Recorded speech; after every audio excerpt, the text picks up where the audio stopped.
siya po. Parang pang wallpaper. So, thank you Karen Crafts sa pag-recommend. So, susubukan natin siya bukas. Thank you po! Amazing! Coffee! Ang tagising! Nice! Ating siya first week ng February. Ooh. So ito, galing kay ni dun sa Filipino Bow Destache Time. So, Twinnie Bows Craft and Creations. So, dalawa kasi silang pinagbibilhan ko ng tick dice. Either SNC or si Miss Honey po. Or si Miss Honey Mahalin Bee. po. Honey Bee Search was sa Facebook. Honey Bee was dito kami sa uga. Guys, lumipot na kami. Ano sinasabi mo?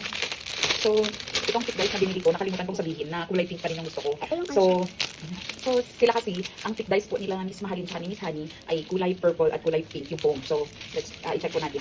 Ito po yung isa, guys. Freebies po yan. Yung hawak ni Freebies po Gilbert. yan. Freebies po ito. Thank you po. So, ganito siya. So, ito yung sinasabi ko sa inyo. So, dalawa kasi ang pinagbibilhan ko ng aking tick dice. So, either si SNC or si Miss Mahalin or si Miss Honey Cruz po. So, sila yung dalawang trusted suppliers ko ng tick dice.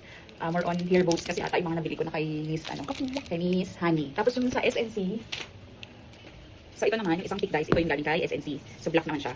So, Black siya, guys. pag wala naman yung design kay SNC, kay Miss Honey po ako bumibili. So, ayan. So, mas same lang naman. Ayan. Magkaiba lang ng foam.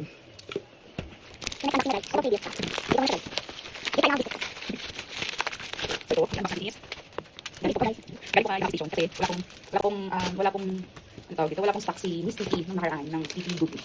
So, bumili ako sa Happy Station ng tattoo paper. Kasi nag-request po yung aking #1 customer, si Gia Burr, na removable tattoo. So, nabili ko siya na 200 pesos per 5 pieces. Tapos may ginamit ko akong voucher sa Shopee. So, yun lang. Thank you for watching. Thank you for watching, guys. Bye-bye!